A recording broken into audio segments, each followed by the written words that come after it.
Your old family home is really run down. It didn't take long to demolish. It's cleared out now and ready for a new house to be built."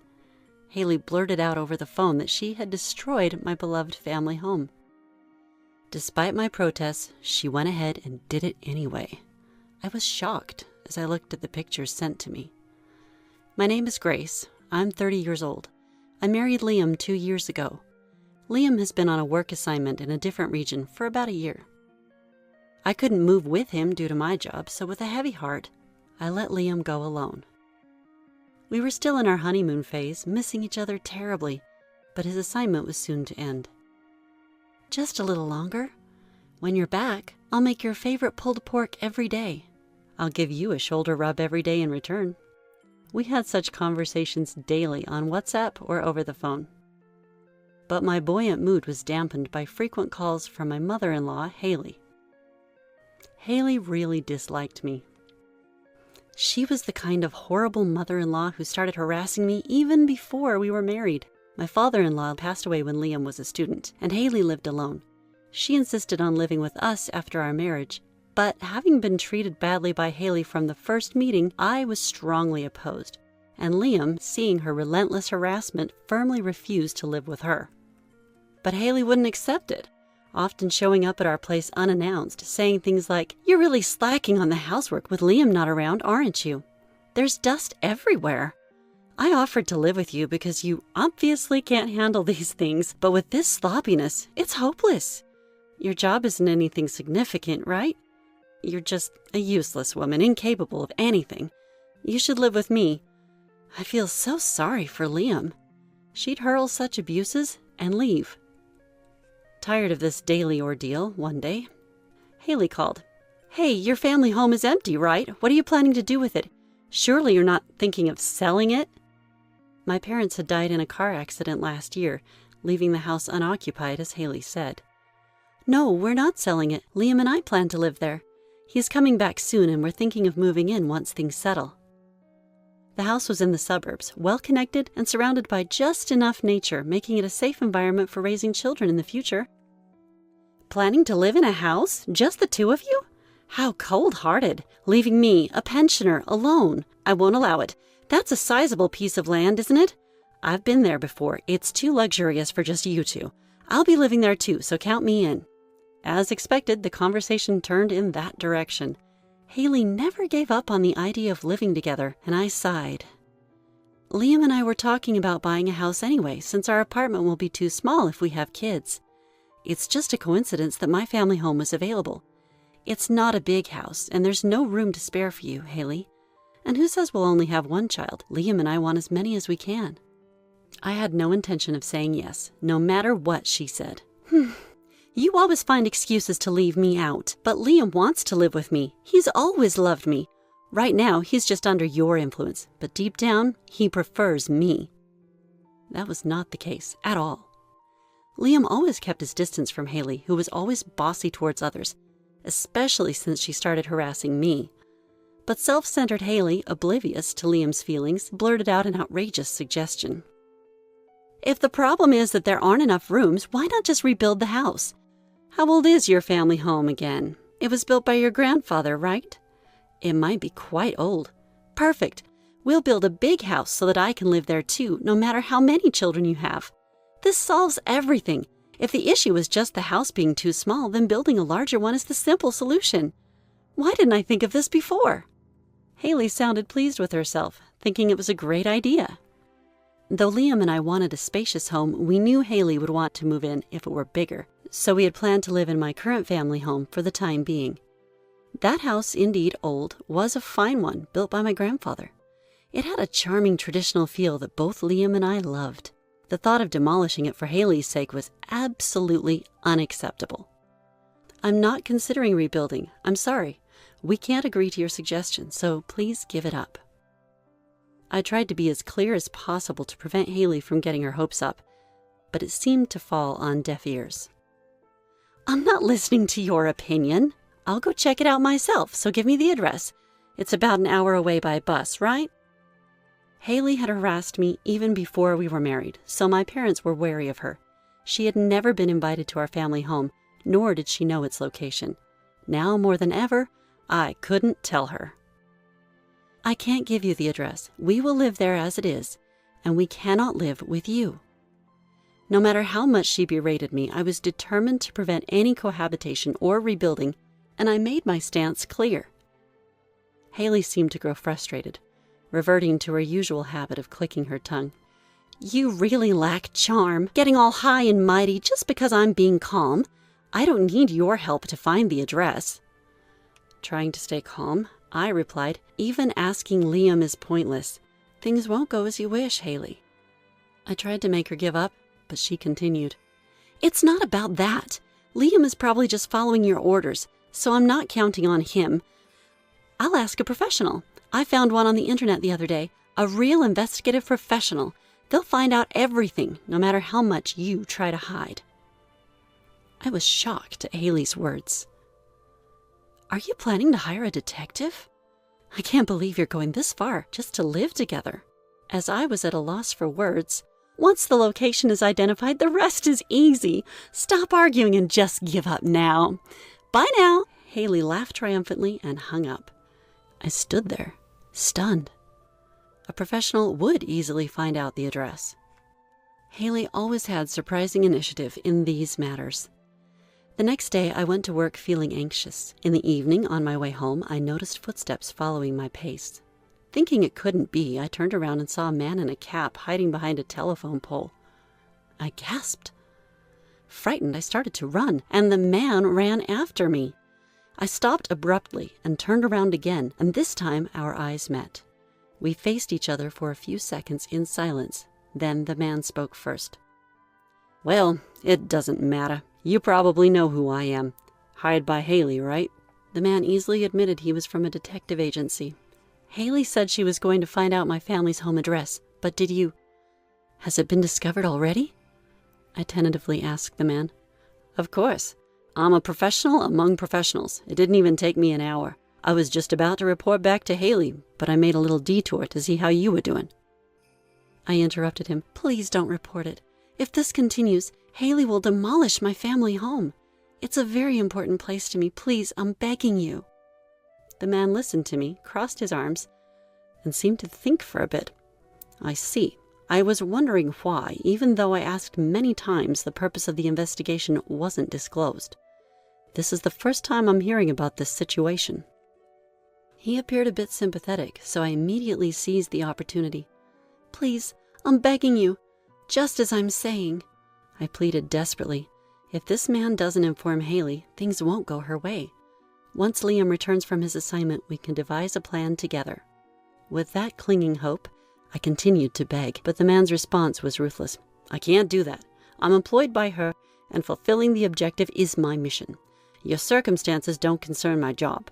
I just follow my own principles. With that, he turned his back to me and started walking away.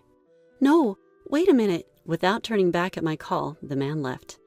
I was in despair and called Liam that night to explain everything. Liam, there are just 2 more weeks until you return. I'm sure your mother is trying to do something drastic in anticipation of that. I'll also contact her and tell her not to do anything strange. Both of us knew too well that Haley wouldn't stop just because Liam said something. I'll go to our family home every day to watch if Haley tries anything. Whether I was there or not, it probably wouldn't matter to the forceful Haley, but that was all we could do. Since then, I've been stopping by our family home after work, checking for any signs of trouble. I have a feeling something might happen this week.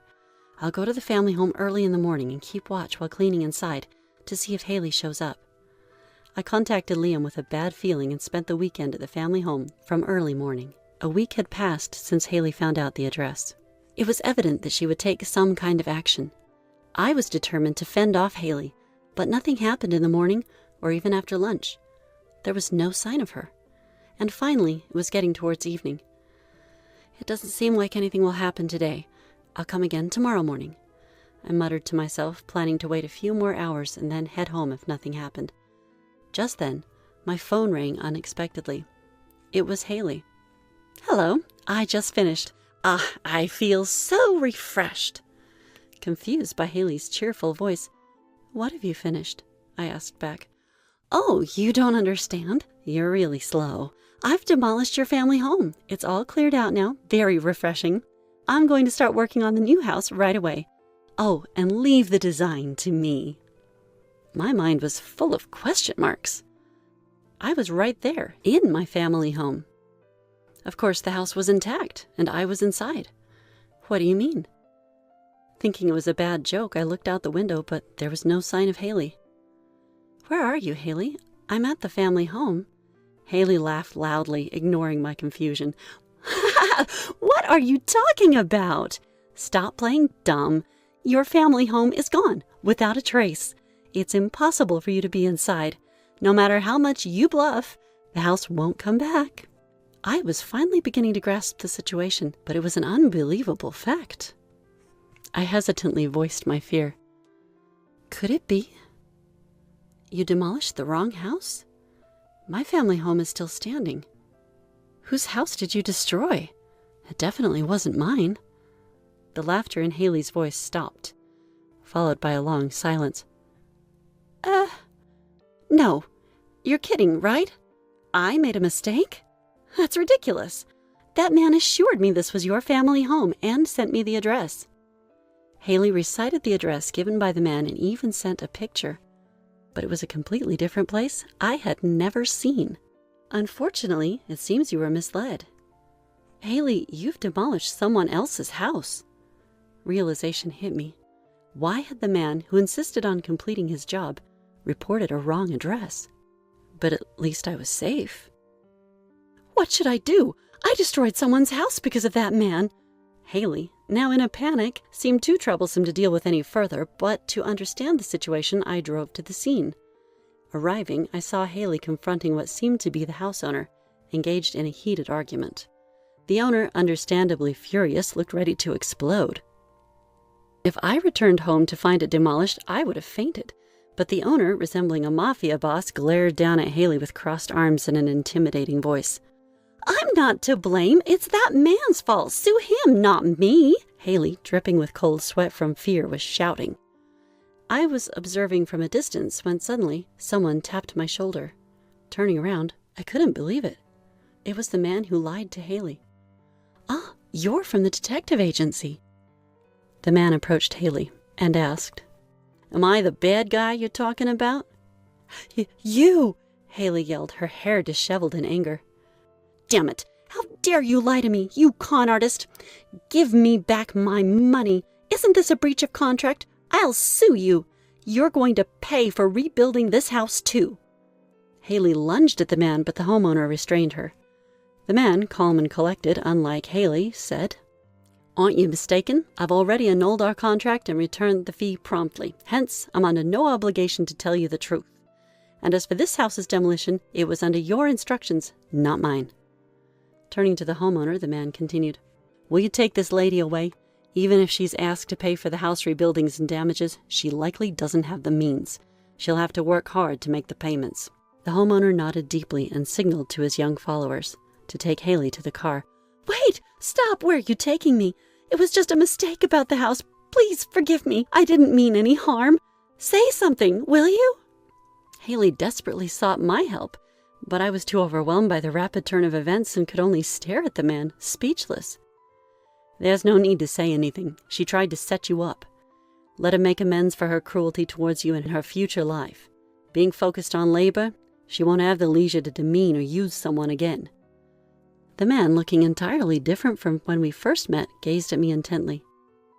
"Ah, right. I haven't introduced myself. Sorry for the late greeting. My name is Noah. Don't you remember?" With a kind smile, he added, "Noah, that's what you used to call me, and we played a lot. My parents were always working late, and you looked after me, left alone at night.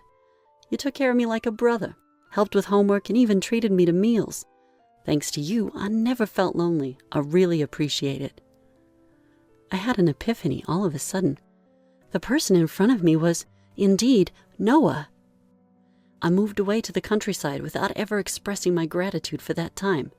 I've been searching for you ever since. The reason I worked at a detective agency as an adult was because of that. I was just in time to protect your family home. The owner of the house Haley destroyed is someone I had previously helped on a job. They're from the so-called underworld. but they shouldn't rough up ordinary people, so please don't worry. However, Haley will have to face the consequences of her actions." I barely managed to comprehend Noah's story. "Thank you, Noah," was all I could muster. "It's me who should be thanking you. Thank you, Grace." With those words, Noah left. Afterwards, Haley had to work like a rag from dawn to dusk for the mafia landlord, rebuilding the house and paying for damages. Having always thought about exploiting others, insulting and attacking them, Haley was probably working legitimately for the first time in her life. It might sound harsh, but the debt she accumulated was too great. Paying it off for a lifetime was only natural. That night when I called Liam and explained everything, "Noah must really have cherished you, Grace, to remember a favor from over 20 years ago. But knowing you, I'm not surprised you did something like that. In fact, I realize you've always been kind to others. That's my Grace for you," Liam said, sounding proud. I had to admit I had completely forgotten about Noah until today. For me, playing with Noah was just something natural, but for Noah, those moments had become priceless memories. Knowing this warmed my heart. Since then, Noah's been keeping in touch with us, occasionally sending messages. Excitingly, Noah is getting married soon. With those beautiful eyes of his, he must have found a wonderful woman. Feeling joy for someone else's happiness as if it were my own is truly a blessing. Liam and I jumped for joy, sharing our happiness. Surely, Noah will be delighted about the new life growing inside me. Just the thought of it makes my heart leap with joy.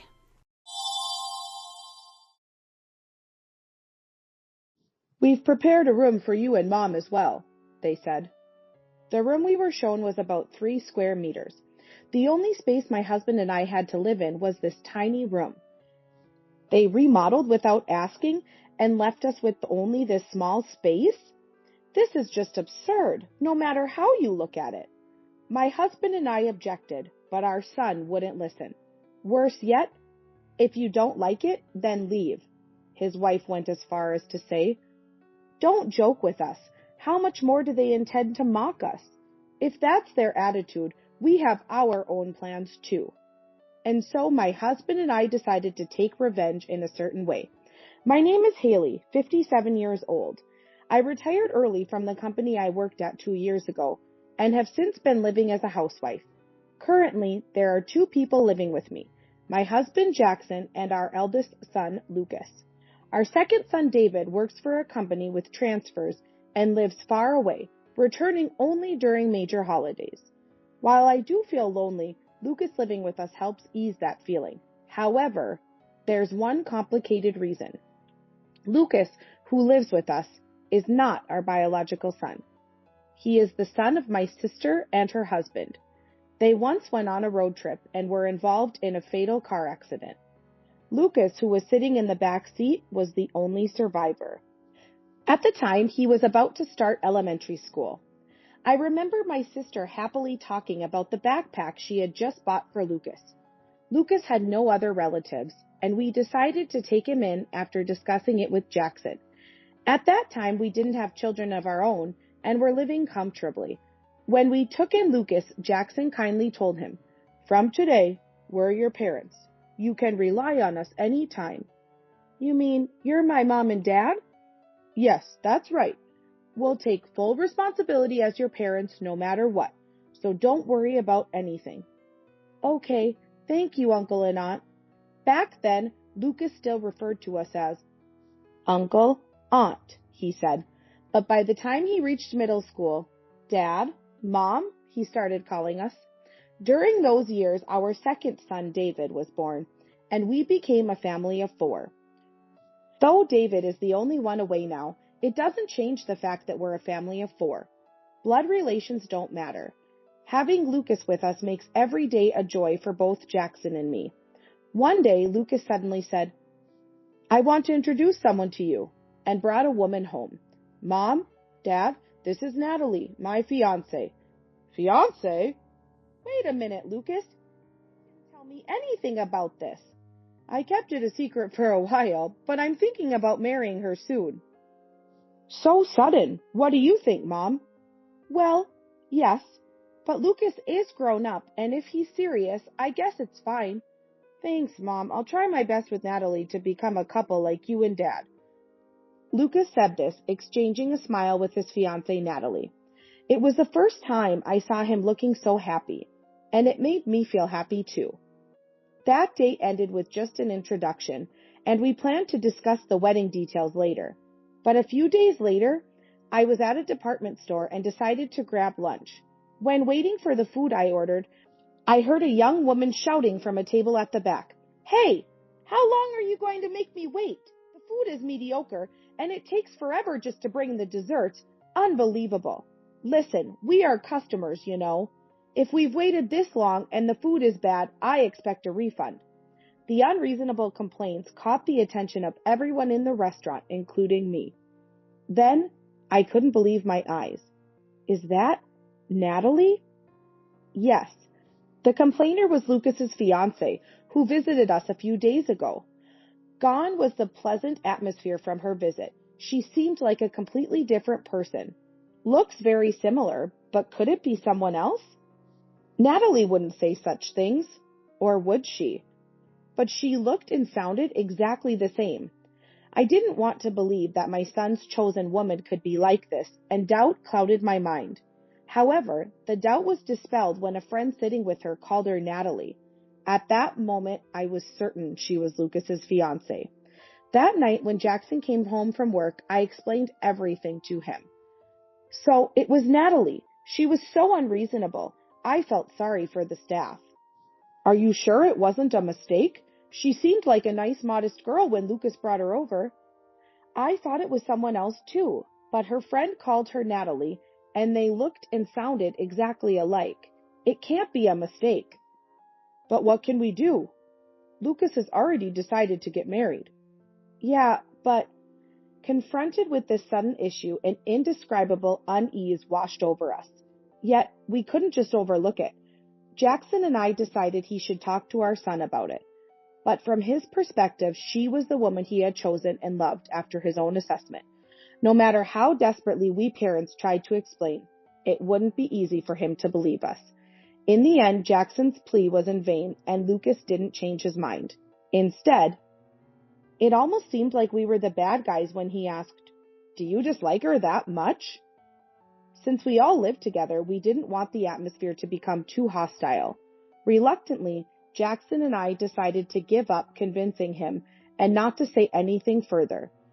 Since then, despite their marriage plans progressing steadily without any particular issues, one day, Lucas invited Natalie over again and started a conversation in front of us. "Mom? Dad? I have something important to discuss today." "Something important? What's going on, Lucas? You're so formal all of a sudden." "Well, actually, I've been thinking about remodeling this house for the future." "Remodeling?" Caught off guard by this unexpected proposal, Jackson and I were momentarily stunned. Regardless of our reaction, Lucas continued. "You and Mom are getting on in years, right? I think it's better for young people like me and Natalie to live together with you. It's safer if something happens, right?" "That might be true, but why live together? Wouldn't it be better if you two stayed in a nearby apartment or something?"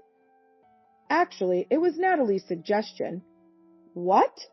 She said, "I want to live with Jackson and Haley because I'm worried about them. Isn't it great to have such a nice girl as your daughter-in-law? You must be happy, right?" Yeah, I guess so." Still bothered by the recent event, Jackson and I instinctively exchanged glances. Then Natalie, who had been quiet until then, spoke up with teary eyes.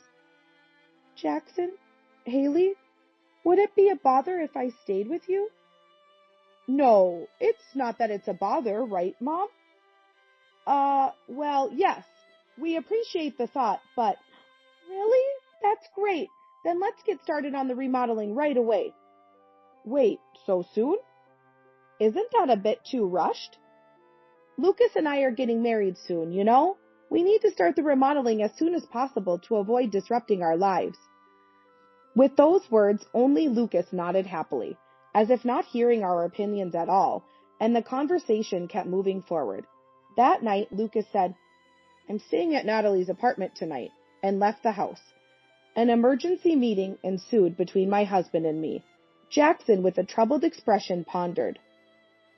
I appreciate their willingness to live with us, and I think remodeling is a good idea, but yes, indeed. Our house is getting old, and I agree with the remodeling, but it's the living together part that worries me.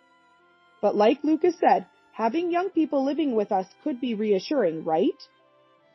It'd be comforting to have Lucas and his wife around when I have to work late.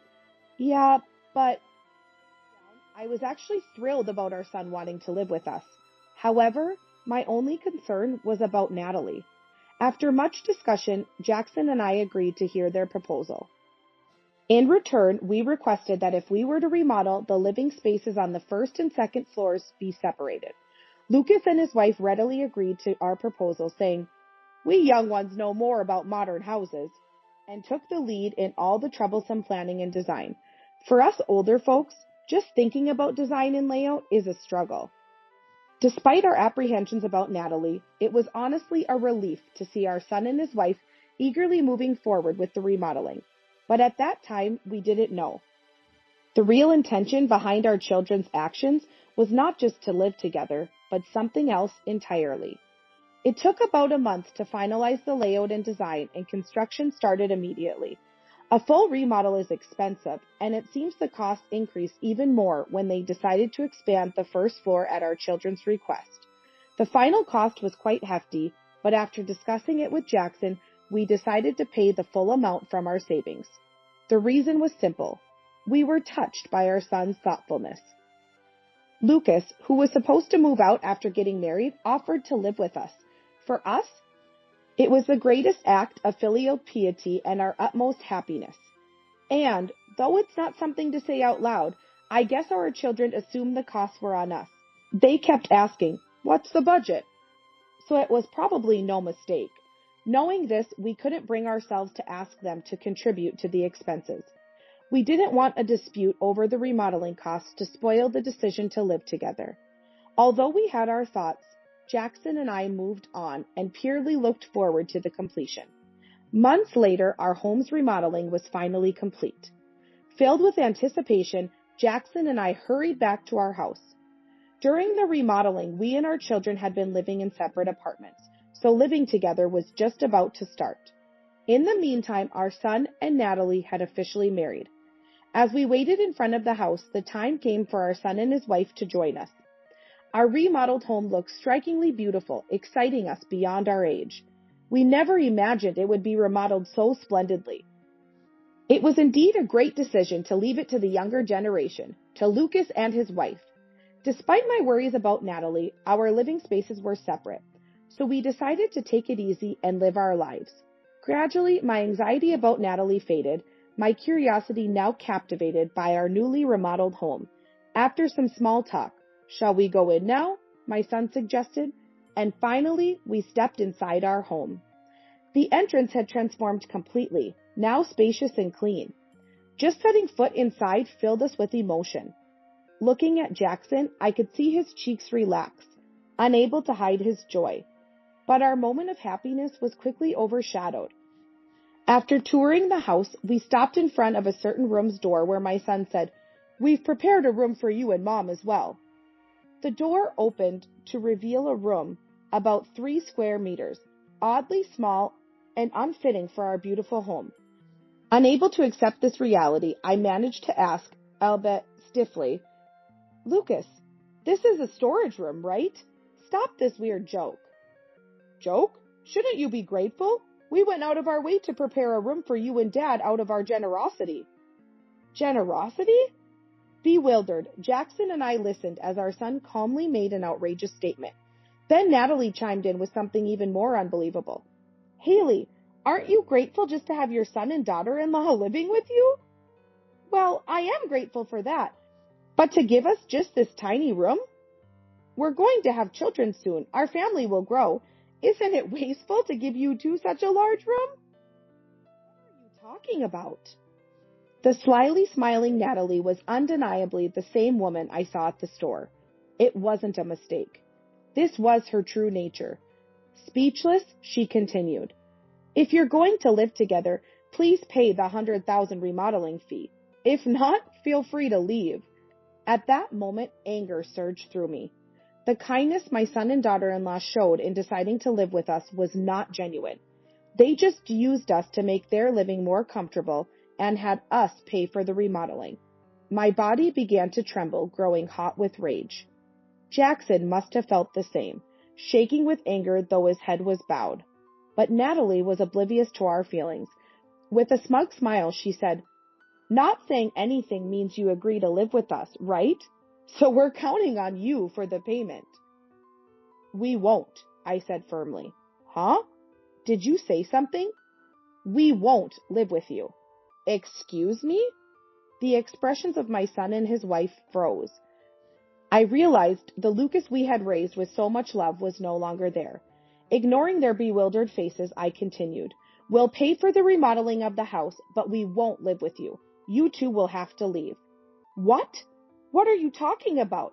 So you want me and Natalie to leave, Mom? That's low." "My line. You two were just using and deceiving us all along." My outburst seemed to shock them, making them flinch. Then, previously silent, Jackson spoke calmly but firmly to our son. "Lucas, I'm sorry, but you and your wife need to leave, as your mother said." "What? Dad, what are you saying? We were going to live together. After all of this effort?" "Shut up! Who do you think you are? This is my house!" Jackson roared with an intensity I'd never seen before. Certainly, it must have been the first time our son saw such fury in Jackson too.